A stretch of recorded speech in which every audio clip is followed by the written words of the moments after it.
Hello friends, you are most welcome to let's learn something. इस video में हम देखेंगे the difference between rise and arise. हम कभी भी बात करते हुए दोनों ही वर्ड कई बार यूज़ करते हैं, लेकिन इनमें क्या डिफरेंस है आज हम ये जानेंगे। जैसा कि हम एक सेंटेंस में अगर हम दोनों का यूज़ करते हैं तो दोनों ही एक सेंटेंस में एक वर्ब का काम करते हैं, क्रिया का काम करते हैं। देखते हैं सबसे पहले राइज, टू मूव अपवर्ड और इंक्रीज इन लेवल, साइज और इम्पोर्टेंस। मतलब ऊपर उठना, ऊपर तो उठना, लेकिन किस किस चीज़ में इंक्रीज होना, लेवल, साइज और इम्पोर्टेंस। ठीक है। Rise can refer to physical movement, मतलब हमें दिखाई देता है, और an increase in status, price, temperature. ठीक है। तो जो चीज़ पहले से एग्जिस्ट करती है उसका उठना राइज कहलाता है। Okay. The sun rises in the east, सूरज पूरब से उगता है, पूरब में उगता है, तो सूरज वहाँ पहले से है, अब पूरब में आता है, निकलता है। Prices of essential good have Ryzen recently. Essential का मतलब होता है ज़रूरी चीज़ें, गुड मायने चीज़ें, एसेंशियल ज़रूरी। हाल ही में, रिसेंटली हाल ही में, फिलहाल, हाल ही में।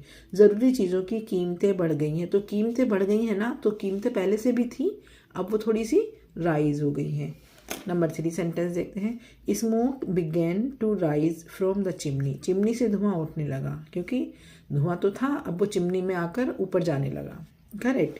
आई was the balloon slowly rising into the sky, मैंने गुब्बारे को धीरे धीरे आकाश में ऊपर उठते हुए देखा। तो I think it is clear the meaning of rise to you. Hope so it is clear. Okay guys, तो अब देखेंगे the use of arise. Arise का मीनिंग है टू बिगिन, मीन्स शुरू होना। जो चीज़ पहले से है वो नहीं, वो उसका नहीं बढ़ना, मीन्स शुरू होना, हैपन होना, घटित होना, और इमर्ज होना। इमर्ज मीन्स उभर जाना। Arise is more abstract, often used to describe situations और इश्यूज। स्टार्टिंग मीन्स स्टार्टिंग ही होना किसी चीज़ की, बढ़ेगा, उसमें भी लेवल ही बढ़ेगा और उसमें भी चीज़ इंक्रीज होगी, लेकिन वो स्टार्ट भी होगी वहीं से, कहीं से, एक पॉइंट से। Sentence, problems often arise when there is a lack of communication. Communication, बातचीत करना। जब हम किसी से बातचीत नहीं करते हैं तो मोस्ट प्रोबेबली कि इश्यूज, प्रॉब्लम्स क्रिएट होती हैं।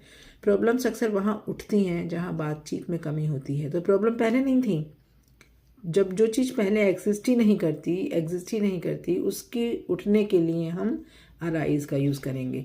जो चीज़ पहले से ही एग्जिस्ट करती है उसके ऊपर उठने के लिए हम राइज का यूज़ करेंगे।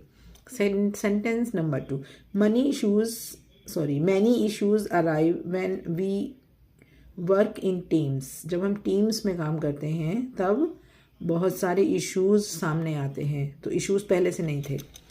Conflicts mostly arise from misunderstandings. Conflicts means जो तकरारें जो होती हैं, तकरार है ना, मीन्स बहस टाइप की। वो कब उठते हैं, जब हम गलत फहमी का शिकार हो जाते हैं। गलत फहमियों से ज़्यादातर तकरार पैदा होती है। कॉन्फ्लिक्ट्स हमने यहाँ पर एक plural, as a plural use किया है, इसलिए यहाँ पर अराइज आया है। अगर कॉन्फ्लिक्ट होता, सिर्फ एस ना होता, तो यहाँ पर आता arises. Correct. Sentence number 4, after listening to you, तुम्हें सुनने के बाद, a question is arising in my mind. मतलब पहले से क्वेश्चन नहीं था, जब मैंने तुम्हें सुना तब मेरे दिमाग में एक सवाल आ रहा है। तुम्हारी बात सुनकर मेरे दिमाग में एक सवाल आ रहा है, means question is arising now after listening to you. Thank you so much for listening to me patiently. That's all for this video. I always try my best to make you understand something useful and productive. I hope this time also you understood what I explained. If you find it informative, please guys subscribe to my channel and have a good day. What time you are watching the video? So if you are watching the video in a daytime, then have a good day. In a night time, then okay, have a good night. Bye. See you soon again.